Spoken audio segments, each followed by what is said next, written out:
gracias por acompañarnos en este intento por generar comunidad académica. La Facultad de Ciencias Empresariales, tratando de conmemorar el Día del Contador, ha diseñado unas jornadas contables y empresariales que desde el viernes 27 de febrero hasta este sábado 7 de marzo viene buscando el acercamiento entre lo contable, lo empresarial y lo investigativo dentro de la institución universitaria de Envigado. Le agradecemos a ustedes que nos acompañen y que sean unos invitados permanentes para la jornada de hoy, para la jornada de mañana y para la jornada del sábado. Son ustedes los que hacen que esta programación tenga sentido. Este certamen pretende que los estudiantes empiecen a tomar conciencia del papel social que juega el contador en el mundo empresarial.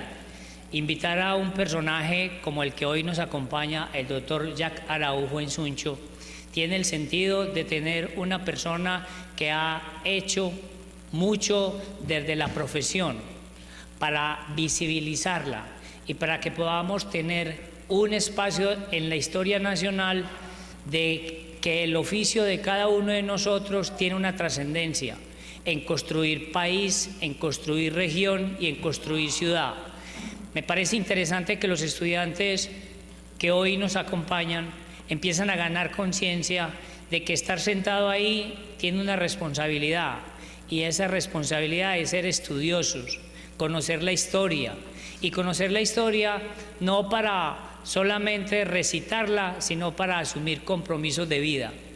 Gracias por estar con nosotros y gracias, doctor Jack, por darnos la oportunidad de escucharlo a usted. Bienvenido a la institución universitaria de Envigado, bienvenido a compartir con nosotros los conocimientos que tiene, y esperamos que pueda sembrar en cada uno de nosotros las suficientes inquietudes para tratar de hacer lo que el país reclama.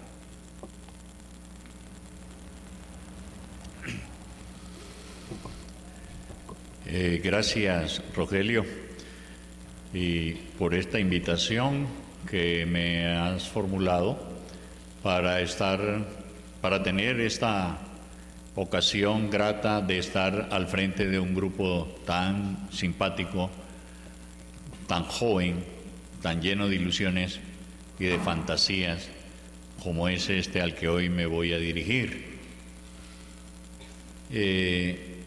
Digo que para mí es una gran oportunidad, y siempre lo será, estar frente a un público como el de hoy, porque le veo sentido a mi trabajo. Yo trabajo es para ustedes, trabajo para mi profesión. Me he dedicado 40 años de mi vida a trabajar por la profesión, sin descanso, sin pausa, con entusiasmo, con alegría. Y pienso que de alguna manera ustedes deberán hacer lo propio, porque en algún sentido están en deuda con la sociedad, están en deuda con la profesión y están en deudas con ustedes mismos, de tal forma que algo tienen ustedes que concebir para dar una respuesta adecuada a este contexto humano-social, ambiental, que reclama su participación.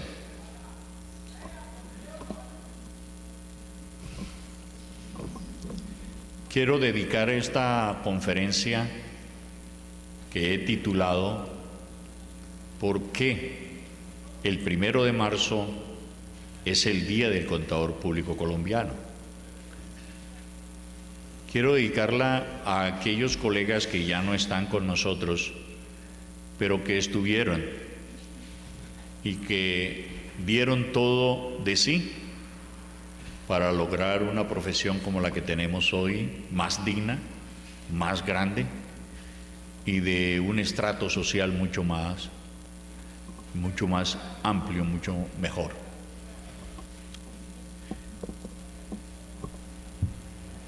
Estos colegas son Daniel Villegas, Ernesto Molina, Hernando Henao, Hernán Yepes, Heriberto Galeano, Eduardo Loaiza, Rodrigo Londoño, Hernán Bustamante, Gustavo Vivas, Álvaro Pérez Vivas y Félix Patiño. Estos colegas se distinguieron siempre por estar permanentemente en una actitud de defensa de la profesión, en una actitud de querer que nuestra profesión se desarrollara día a día y ostentar, pienso yo, el sello de distinción que hoy tenemos. Cuando digo sello de distinción es que nos diferenciamos. Somos una profesión que hemos sabido diferenciarnos del resto de los contadores públicos de América Latina y del resto del mundo. Y eso lo hemos logrado con un trabajo autónomo, con un trabajo constante, con un trabajo basado en la investigación, basado en la reflexión y en nuestra capacidad para pensar nuestra propia realidad y construir respuestas a esa realidad. De tal manera que hemos construido una profesión más académica, más científica del promedio de las profesiones que desde el punto de vista contable y de la contaduría pública que se ejerce en otros países, nosotros podríamos mostrar. Creo que ese es el sentido de esta charla, es mostrarle cómo hemos logrado eso.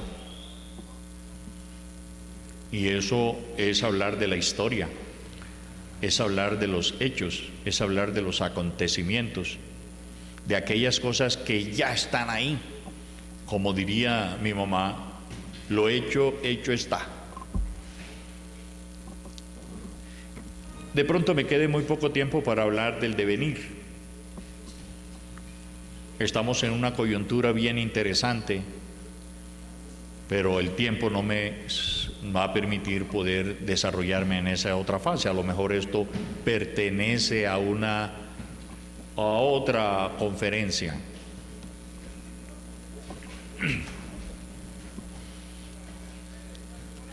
El 1 de marzo es un acontecimiento, es tal vez el acontecimiento más importante dentro de la profesión. Partió en dos la historia de la contaduría pública y de la contabilidad de nuestro país, y hoy hablamos de antes del 1 de marzo y de después del 1 de marzo de 1975. Por eso también afirmamos sin duda de que el legado que ha dejado el 1 de marzo es un legado que constituye un patrimonio histórico que pertenece a toda la profesión, que pertenece a todos y cada uno de sus integrantes. Esa es también una de las razones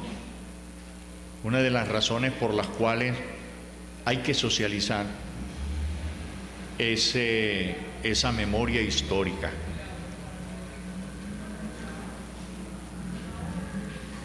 Hay que llegar con ella a todos los rincones del país.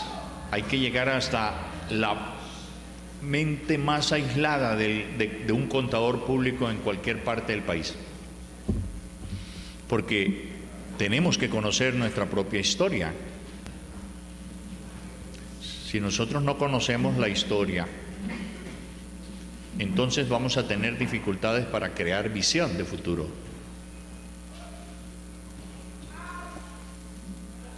Y no podemos perder la visión de futuro porque es extraviarnos del camino.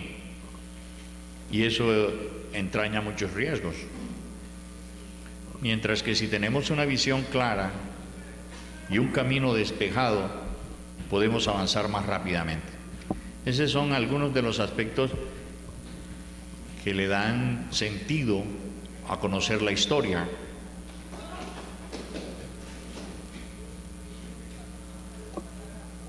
El 1 de marzo se está celebrando este año en su versión 34. Son 34 años de estar celebrando el 1 de marzo. Y yo me atrevo a pensar que son muy poquitos quienes saben qué pasó el 1 de marzo y por qué el 1 de marzo se constituye en el Día Nacional del Contador Público Colombiano. Dado ese vacío en la conciencia de los contadores y dado ese vacío en la conciencia de los estudiantes, es que nos hemos propuesto socializar toda esta parte de la historia y localizarla en esas conciencias para que sea utilizada convenientemente tanto para la construcción que tenemos que hacer de nosotros mismos como el aporte que tenemos que darle a la profesión.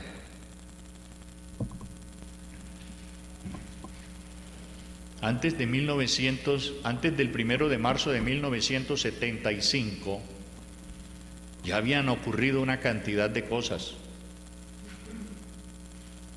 El 1 de marzo de 1975 fue un acontecimiento que desbordó el vaso. Fue una gota que hizo que se desbordara. Razón por la cual es imposible hablar del 1 de marzo solo en sus postrimerías, es decir, solo después de él, porque tenemos que hablar primero de las causas que determinaron ese 1 de marzo. Para los contadores que estuvimos en esa reunión, para los contadores que hoy somos los protagonistas o que fuimos los protagonistas de ese día, y personalmente me tocó el gran honor de ser el ponente del Día del Contador Público. Un día cualquiera estábamos el colega Eliezer Maya y yo, el vicedecano de la Facultad de Economía de la Universidad de Antioquia, y yo profesor de la misma, nos sentamos a programar una reunión que habíamos convocado a nivel nacional.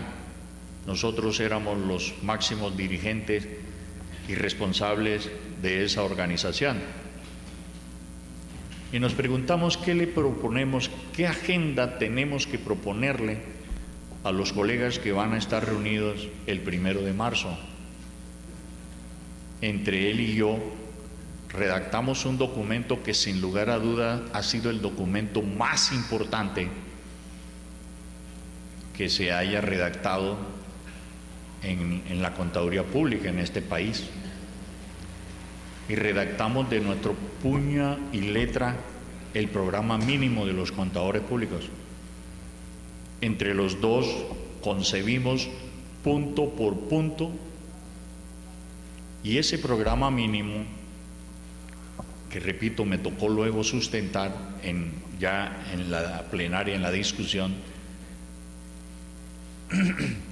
contenía entre sus estrategias, entre su plan de acción, contenía, entre otras cosas, uno, presentar un proyecto de ley al Congreso de la República para cambiar la legislación vigente en materia de contaduría pública.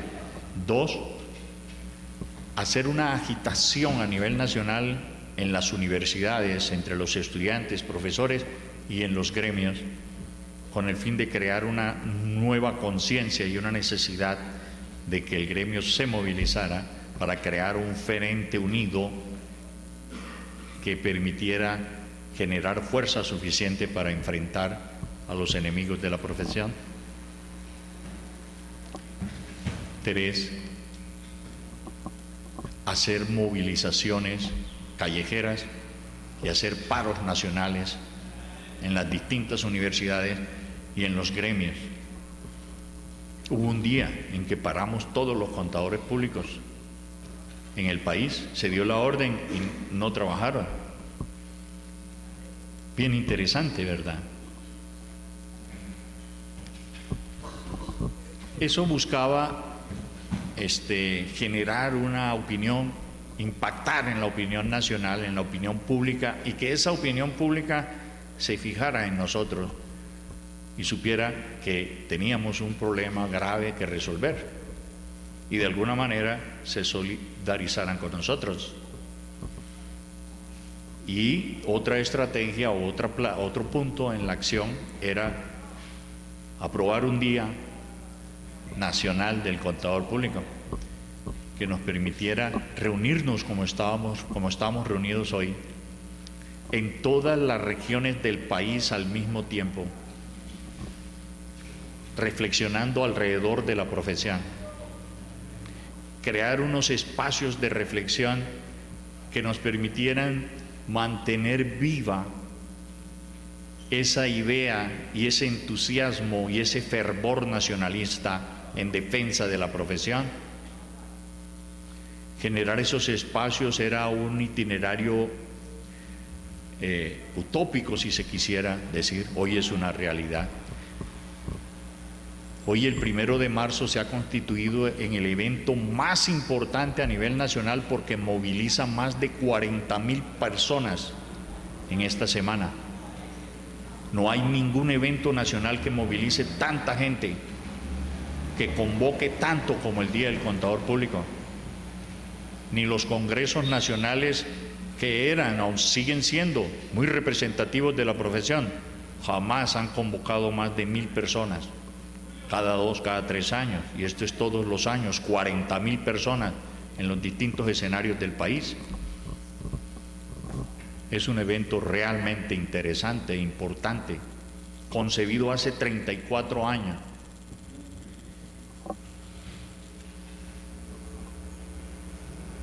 Ahora, ese programa mínimo contiene unos objetivos generales. Por primera vez definíamos claramente cuáles eran los objetivos de la lucha de los contadores públicos. ¿Qué pretendíamos alcanzar los contadores públicos en este país? Nos habían antecedido unos 30 años de lucha aproximadamente, y esto no estaba así claramente definido.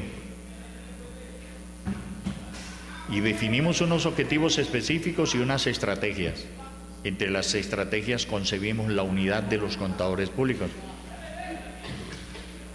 Es decir, el programa mínimo concibió lo que supuestamente era la solución de los 3 o 4 grandes problemas que se agitaban hasta ese momento.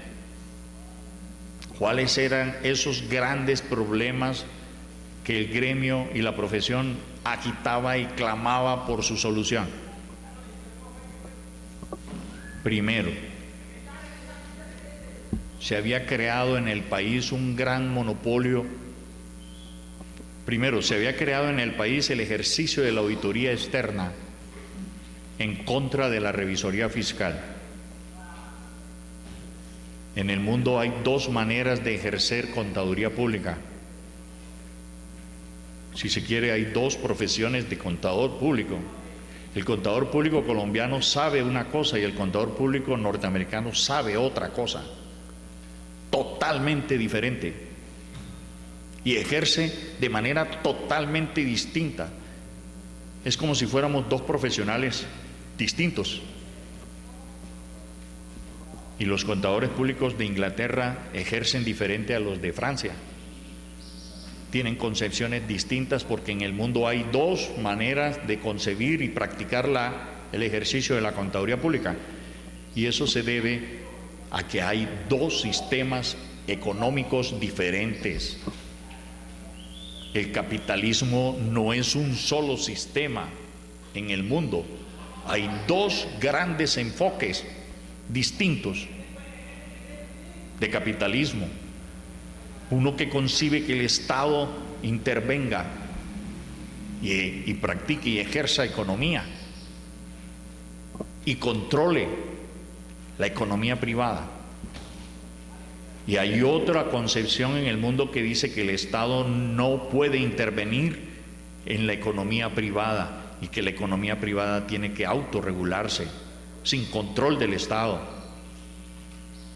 Razón por la cual no hay revisores fiscales en esas economías, porque el revisor fiscal es un agente del Estado, es un controlador del Estado que el Estado monta para controlar la empresa privada. Y en las economías donde no permiten la intervención del Estado no hay revisoría fiscal, no hay control. La empresa se autorregula, se autocontrola. Y uno de los mecanismos es la auditoría externa, que es potestativo de las empresas. Ellos pueden o no tener auditores externos.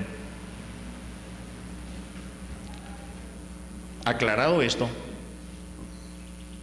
es evidente o debe ser evidente que esa contradicción se trasladó a nuestro país desde comienzos del siglo pasado, cuando los Estados Unidos empezaron a intervenir en nuestro territorio con sus inversiones y sus empresas querían sustraerse del control que el Estado colombiano ejercía en sus empresas. Y nunca han aceptado ni lo siguen aceptando que el Estado intervenga con la revisoría fiscal. Ellos jamás han aceptado la revisoría fiscal y han permanentemente buscado la eliminación de la revisoría fiscal. Y todavía ese es el problema que vivimos hoy. Es que quieren acabar con la revisoría fiscal y montar la auditoría externa, que no es ningún tipo de control. La auditoría externa es un paseo en la empresa. De tal manera que nosotros nunca hemos permitido eso, siempre hemos defendido nuestra profesión, defendiendo la revisoría fiscal. Cuando decimos defendamos nuestra profesión, estamos defendiendo la revisoría fiscal en contra de la auditoría externa. Eso es lo que llamamos defender nuestra profesión. Quien defiende la revisoría fiscal está defendiendo la profesión. Quien defiende la auditoría externa está defendiendo eliminar la profesión contable en nuestro país. En otras palabras, se identifica como un enemigo de la profesión en Colombia todo aquel que acepta la auditoría externa. Porque nuestra profesión se caracteriza es por el ejercicio de la revisoría fiscal. Y ese era un primer problema que teníamos antes del 1 de marzo y que lo seguimos teniendo hoy. Segundo problema, nuestra formación académica era muy débil. No pasaba de ser un técnico en contabilidad. De tal manera que esa baja formación académica era una debilidad para enfrentar las firmas que de alguna manera tenían una gran experiencia internacional. Y nos mostraban a nosotros, nos desdibujaban ante la faz del país. Ese segundo problema había que encararlo. Teníamos que proponernos aumentar el nivel académico, técnico y profesional de la contabilidad y la contaduría pública. Era el segundo problema que teníamos. De alguna manera teníamos que superar ese escollo, esa barrera en lo académico, técnico académico. Tercer problema que teníamos era que teníamos una legislación débil que favorecía a las firmas transnacionales de auditoría y no favorecía a los contadores públicos colombianos. Una legislación nuestra, porque ellos han tenido siempre la influencia en el Parlamento y han saboteado nuestros proyectos de ley y han intervenido para que la legislación no nos favorezca, sino que los favorezca a ellos, organizados a través de firmas transnacionales de auditoría. Cuarto problema es que ellos con el ejercicio de la auditoría externa, que es la manera como ellos controlan, entre comillas, la inversión extranjera en Colombia, ejercían un monopolio. No había ni hay en este momento un contador público que sea auditor externo en una empresa extranjera que ejerce en Colombia. Todas las empresas extranjeras en Colombia no tienen auditores colombianos, todos son auditores extranjeros, y hay más de 600 corporaciones. Todas son ejercidas por auditorías de las firmas extranjeras de auditoría que operan en Colombia. Eso era algo que nosotros tampoco podíamos aceptar, un monopolio que nos excluía en la práctica de ejercer nuestra profesión. Un mercado que debe ser para los nacionales estaba en manos. Además, ellos, a las empresas extranjeras, esa revisoría fiscal, que era un mecanismo para revisar la empresa nacional, la empresa extranjera, ellos hacían nombrar revisores fiscales y por lo tanto monopolizaban la auditoría externa y la revisoría fiscal, y con un mismo trabajo salían con las dos cosas.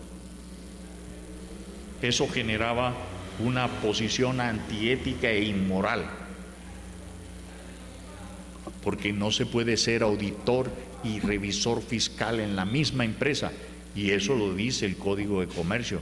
Es incompatible tener cualquier otro cargo dentro de la empresa si se es revisor fiscal. Ahí hay una inhabilidad. Sin embargo, ellas lo ejercen. Además, ellos son asesores tributarios, asesores administrativos y ejercen cualquier otra cantidad de asesorías en la empresa donde son auditores y revisores fiscales, ahondando en la inmoralidad. Problema que nosotros tampoco aceptábamos. 4 grandes problemas. Hasta 1968, hasta finales de la década del 60, no habíamos más de 500 contadores en el país. Hoy hay 140.000 contadores. Pero hasta terminada la década del 60, no habíamos más de 500 contadores. Ustedes podrán darse cuenta que, por lo menos en mi caso, me tocó ver crecer toda la profesión. Y no solo verla crecer, sino ayudarla a crecer.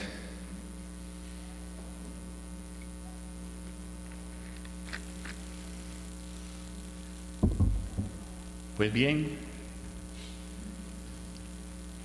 hubo una primera reglamentación de la profesión en 1930, cuando ya ejercían auditoría externa las firmas extranjeras. En 1956, bajo el gobierno de Rojas Pinilla, un gobernante militar que tomó el poder por golpe de Estado, dictó un decreto en contra de las firmas extranjeras. Fue una reglamentación auténtica e impedía todas las inmoralidades de que he dado cuenta. Pero con la caída de Rojas Pinilla, ese decreto se vino a tierra y hubo que ratificarlo en el Congreso. Y en el Congreso aprovecharon las firmas y recortaron todo lo que tenían que recortar y montaron cosas en su favor. Desde entonces estamos padeciendo de una legislación que nos sirva a los nacionales. Y seguimos luchando todavía porque no tenemos una reglamentación que realmente se compadezca con la realidad nuestra. Siguen favoreciendo a las firmas extranjeras. Ahora bien, ¿por qué se llama nacionalista el movimiento de los contadores? Como se desprende de todo lo dicho, estamos luchando por una reivindicación, por expulsar un monopolio extranjero, por posesionar la profesión en nuestro territorio nacional. Y por eso era una posición nacionalista. Y además porque la primera reglamentación La hizo Rojas Pinilla, que era un gobernante nacionalista. Rojas Pinilla tenía serias contradicciones contra los Estados Unidos y por eso hizo una reglamentación auténtica en defensa de los contadores colombianos, y de ahí tomamos el nombre de nacionalistas. En 1970 prácticamente no habían contadores académicos, ya lo dije. Había una organización gremial de los contadores autorizados, había una organización de los contadores académicos, los 500 contadores que estábamos en el país. Y a través de esas dos organizaciones se hacían las confrontaciones. En 1970 se generan ya una gran... Es decir, en 1970-71 ya habíamos 5.000 contadores en el país, mientras en el 68 o 69 éramos 500, 600, en 1972 ya éramos como 5.000, porque las facultades de contaduría que se habían creado desde el 62 ya empezaron a generar egresados en masa, y eso no ha cesado hasta hoy. Somos 140.000 contadores con matrícula y 140.000 estudiantes. O sea que cada 5 o 6 años nos duplicamos. Bien, ¿cuál debía ser, cuál fue la respuesta nuestra? Concebimos el programa mínimo de los contadores públicos colombianos. Primero, los objetivos para expulsar las firmas extranjeras. Objetivo fundamental, expulsar físicamente las firmas extranjeras de auditoría, evitar el monopolio. Y segundo, evitar que estas firmas pudieran trasladar